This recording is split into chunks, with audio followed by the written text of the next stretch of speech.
mjög töff byrjun.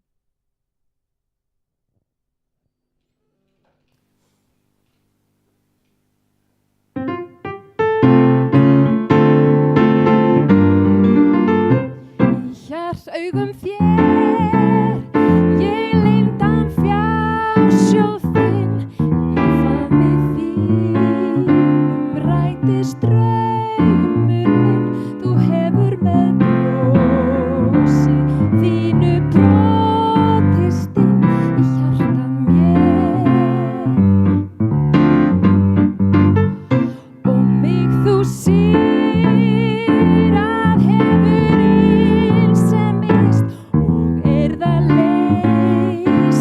burtu frá mér kist og ég mun eilíf una fanga vist í hjarta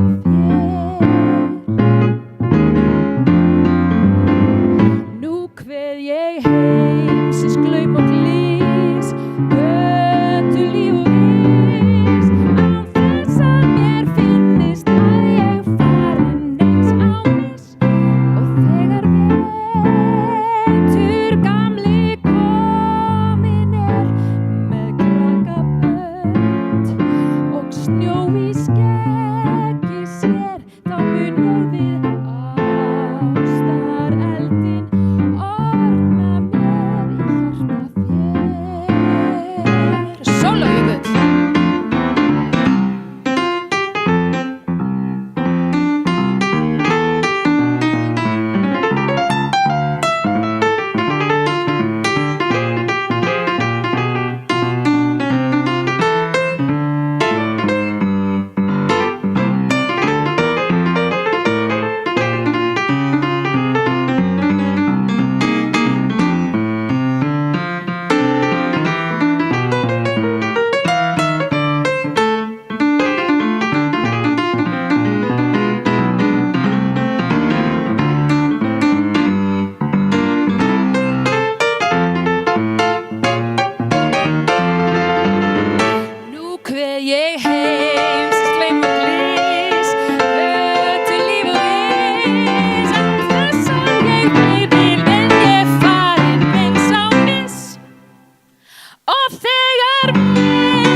Fjölskylda mín, eða kannski aðalega pabbi minn, hefur alltaf verið á einhvern veginn öðru tímabelti en restin af samfélaginu. Pabbi var einu svona að fúa flísarnar klukkan 6 á aðfangadagskvöld og ég sagði honum að útskriftin mín byrjaði 1:30 þegar hún byrjaði raunverulega klukkan 2, svo það væri einhver séns að hann væri komið klukkan 2. Það virkaði. Og rétt eins og að flísarnar fengu að bíða fram á síðustu stundu, þá átti laufabrauðið til að bíða óskorið inn í ísskápnum fram á það síðasta. Og eitt árið sátum við systkinin á miðnætti á Þorláksmessu og skárum út laufabrauðið á meðan pabbi stóð með svuntu og steikti það upp úr fullum pott af sjóðandi feiti og okkur þótti það náttúrulega bara rosa mikið sport að fá að vaka fram eftir hamagang aðventunar og láta sköpunarkraftinn stýra útskurði á þessum þunnu deigskífum sem að urðu alltaf furðulegri og furðulegri eftir því sem á nóttina leið. Og af því þetta var skemmtileg samverustund miðja nótt og náttúrulega mjög góð saga, það var þetta hefð. Það mátti einhvern veginn alls ekki fara í laufabrauðsskurð fyrr en miðja nótt korter í jól, því að þetta var fjölskyldu hefð. Og svo vöxum við systkinin úr grasi, flytjum með heiman og förum að lifa okkar sjálfstæða lífi en héldum samt áfram að keyra á Álftanesið í laufabrauðsskurð hjá pappa miðjanótt af því að það var fjölskylduhefð. Hversu illa sem hún passaði inn í okkar veröld. Og svo eignuðumst við börn og höfðum ekkert frelsi til að vaka fram á miðjanótt lengur og pabbi eignaðist nýja konu sem að horfa á þessa hefð með augum þess sem ekki samofin og kannski samdauna hefðinni og hugsaði, já þessi hefð bara ekkert hjálpleg. Hún gerir ekkert nema að stressa upp fullorðið fólk sem að nú þegar í öngum sínum yfir því að vera ekki búið að verslaldar jólagjafinnar eða fínstilla matseðilinn eða fúa gólfið eða skrifa kortin. Þar sem að valið stendur milli þess að mæta útkeyrð eða skrópa og láta nagandi samviskubitið yfir því að svíkja fjölskylduhefðirnar, spilla fyrir sig jólaskapinu. Og nú hittust við bara á venjulegum sunnudegi í aðvendunni og skerum laufabrauð með börnunum á eðlilegum tími við daginn og keppumst að skera út upphafstafinn okkar og snjókalla og svo þetta merki stjórnmálaflokkana sem passa prýðilega á ringlaða laufabrauð. Og þetta einmitt máli með hefðir. Þær geta verið rosalega skemmtilegar og við hérna hjá Siðmennt förum ekki varhluta hefðabransanum enda bjóðum við upp á þjónustu þegar við fólk á þeirra helstu tímamótum í lífinu, þegar barn fæðist, þegar barn kemst í fullorðna tölu, þegar fólk finnur ástina og svo þegar það kveður við ævilok. Og margar hefðirnar í kringum þessi tímamót eru mjög skemmtilegar og skaðlausar á meðan aðrar virðast vera að dofna þar sem þær samræmast ekkert hugmyndum nútímafólks kvenréttindi eða einfaldlega það hvað glæði svona athafnir lífi og tilgangi.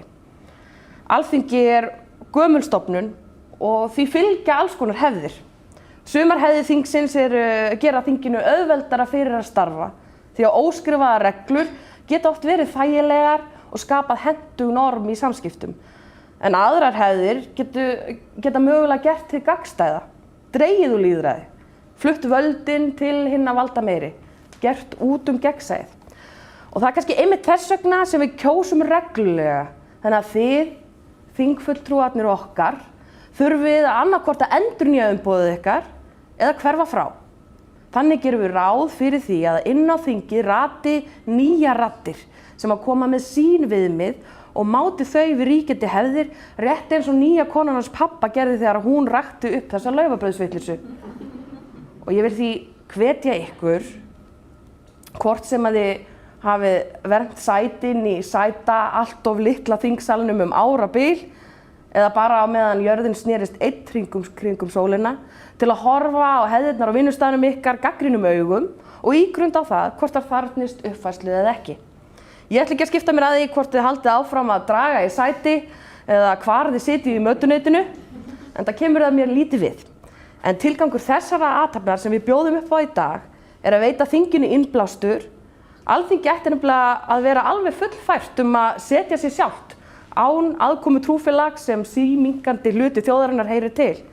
Sömuleiðis þurfum við náttúrulega ekkert á þessari athöfn að halda en á meðan að þjóðin eru send þau skilaboð að þingald verði að hefjast á guðsþjónustu munum við bjóða upp á þennan valkost. Þar sem við nýtum tækifærið og leyfum fjölbreyttum röddum að fanga athygli ykkar í aðeins örskot stund. Í fyrra fengum við Bjarna Snæbjörnsson til að segja ykkur sögu sína og fjalla þær áskoranir sem að hinsegin fólk mætir. En eins og við höfum vafalaust öll orðið vör við hefur orðið afturför í viðmóti gagnvart hinsegin fólki ekki bara út í heimi, heldur líka hér í jafnréttisparadísinni í Íslandi. Og í ár langar okkur að gefa unga fólkinu orðið, en hann komin hingað, hann Jökull Jónsson sem skarpur, ungur menntskælingur sem við reyndum að ferma í heilt ár en það tókst aldrei þegar það kom alltaf COVID þegar athöfnin hans kom, þannig að hann örugglega búinn að kaupa mjög mörg fermingarjakkaföt. Og Jökull ætlar að fjalla verðmæti sem felst í hugmyndum unga fólksins og örugglega aðeins koma inn á loftslagsmál, en fyrst ætlar hann að leika undir með móður sinni, Hildu Völu, og þau ætla að flytja okkur annað lag. Gjörðu svo vel.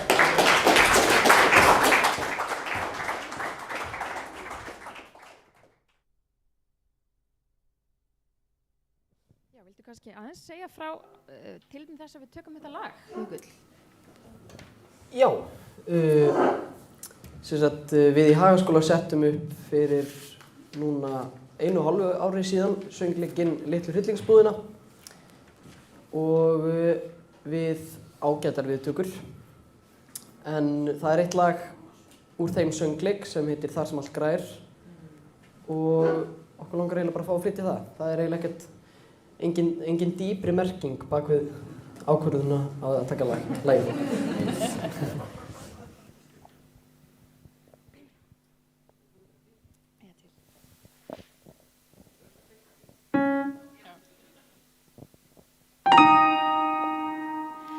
Ég veit Baldur bestur kosta,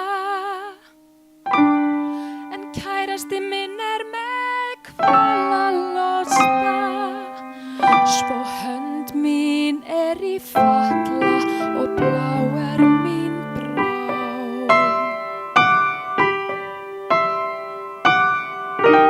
Samt Baldur á toppnum, þótt fegurðin liggi ekki utan á kroppnum, og mig dreymir stað þar sem kúrum við hvort öðru hjá.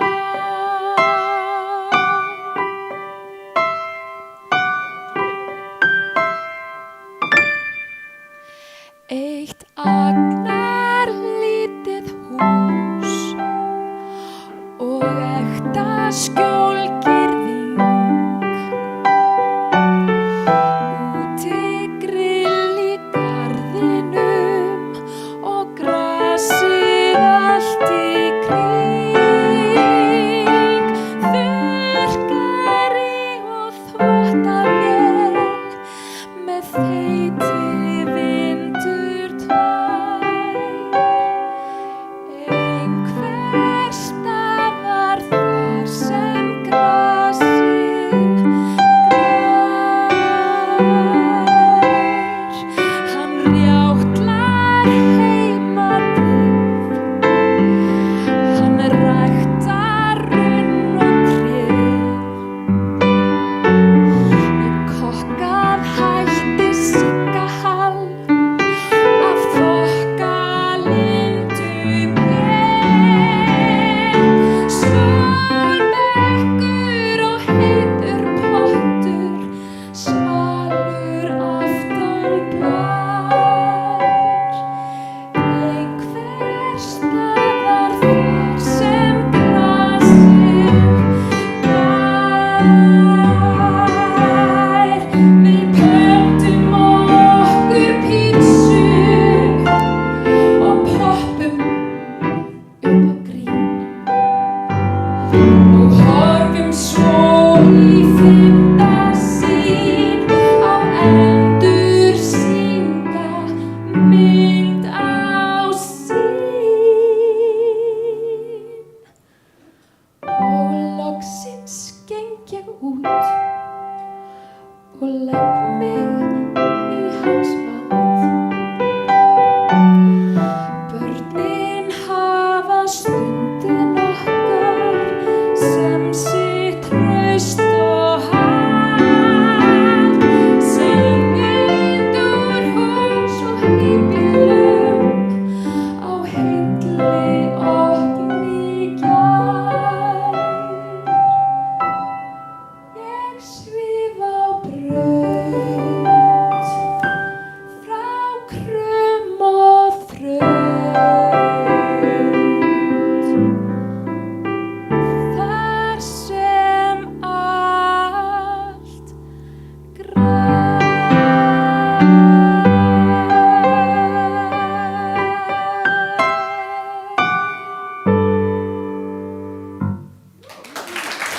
Kæra þakkir.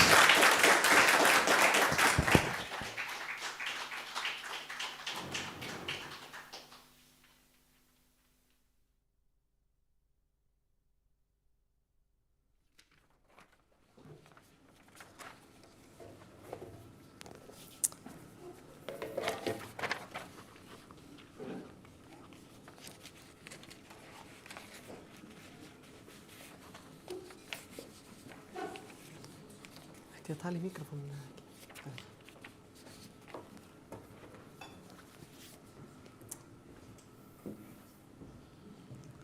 Færa aðeins til og svona.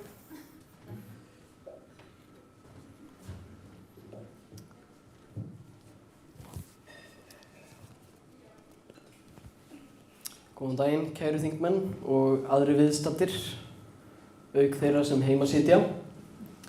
Það mér sannarlega mikill heiður að fá að vera hérna með ykkur á þessum merkistegi þar sem Alþingi Íslendinga sett og að fá þetta einstaka tækifæri til þess að standa hérna í, kannski ekki pontu, en standa hérna og fá að segja nokkur orð. Ég velti því ansi lengi fyrir mér hvað ég vildi að kæmi fram í þessu ávarpi. Ég hugsaði með mér, hvað svona það sem ég langar að koma til skila fyrir hönd unga fólksins? Hvað það sem mér og öðrum jafnöldrum mínum liggur á hjarta sem vekja þarf athygli á? Ég velti þessu fyrir mér dágóða stund en komst loks að þeirri niðurstöðu að mér langar að bera undir ykkur örfá punkta sem að varpa ljósi svona á þessar vangaveltur okkar ungmenna. Fyrst og fremst langar mig bara til að þakka ykkur, þingmönnunum, og ekki einungi sem ykkur sitja, heldur öllum þeim sem voru í vorkjörni lýðræðislega. Mér langar bara að þakka ykkur fyrir það að tilenga ykkur þetta mikilvæga hlutverk sem felst engum en alls ekki einungis í því að tryggja að allir íbúar þessa lands hafi það gott.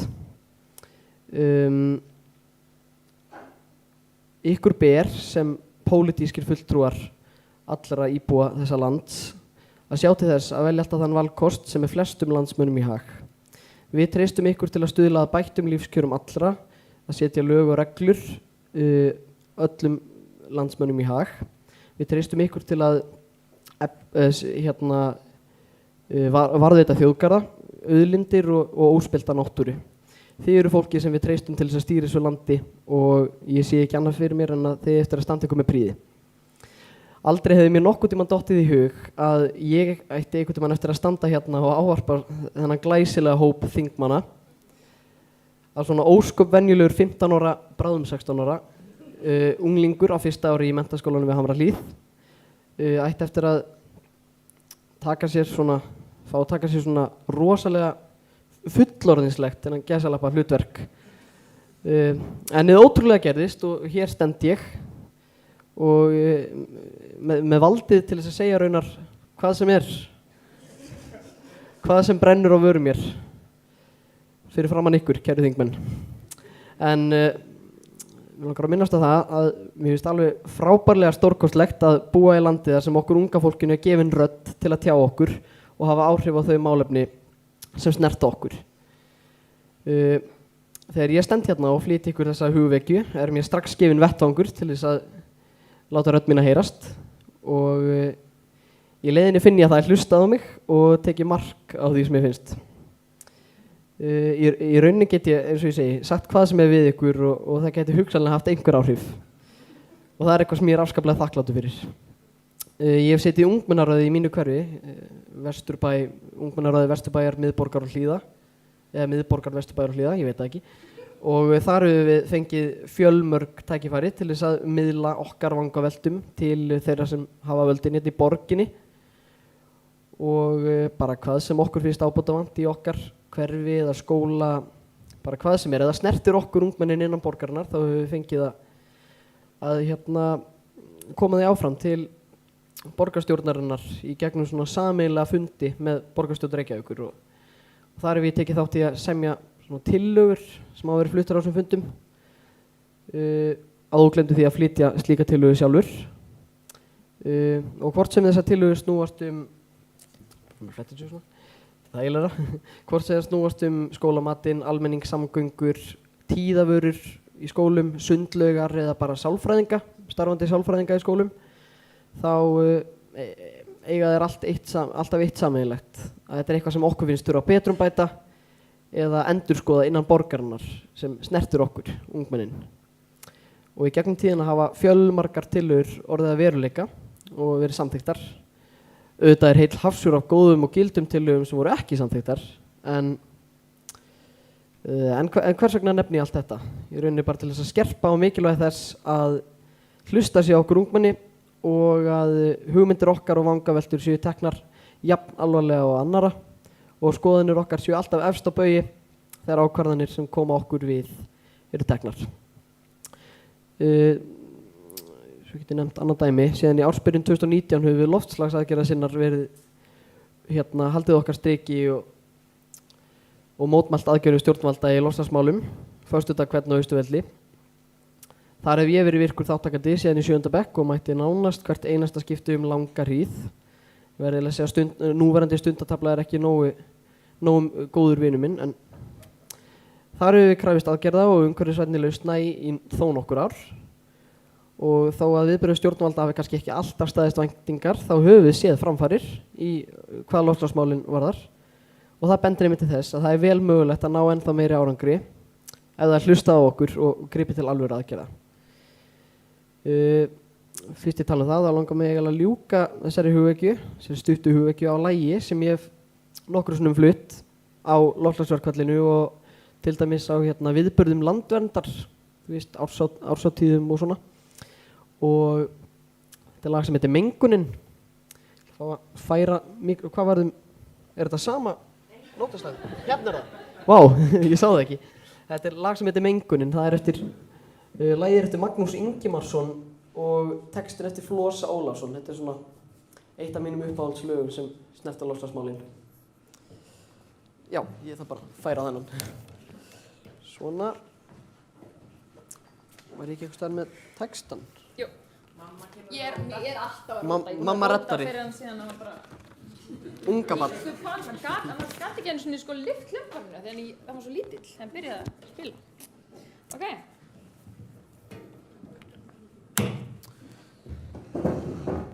Þetta reddast. Annars held ég kunni hennar texta utan á þeim. Alltaf gott að hafa þetta til vonar og vara.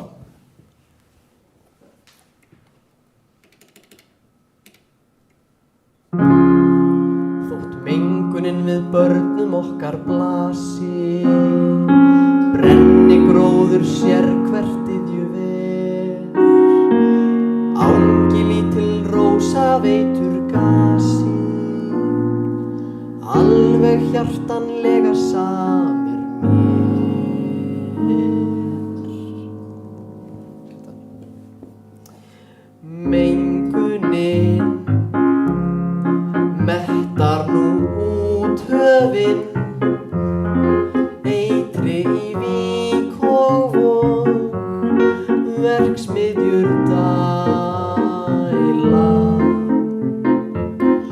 fossafúr, flúor og kísilgúr, mun eflaust fær okkur bæði gæfu og meira gengi ef hér aura von.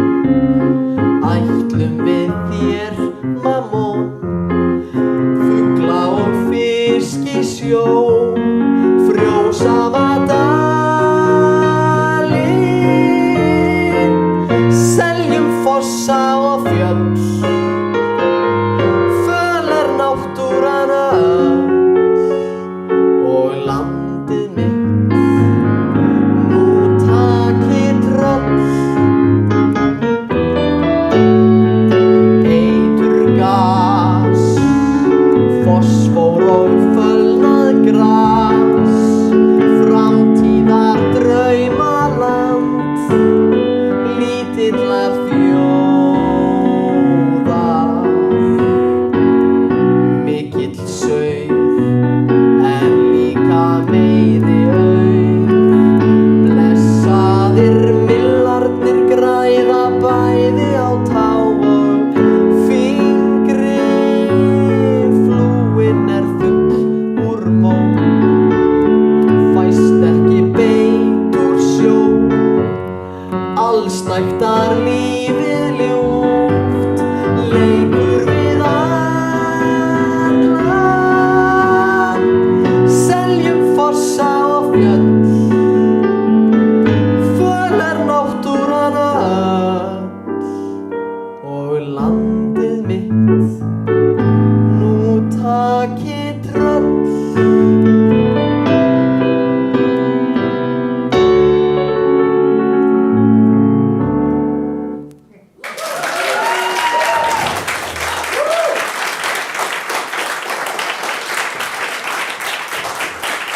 formaður aðdáendaklúbbs Jökuls Jónssonar og við tökum við nýjum meðlimum.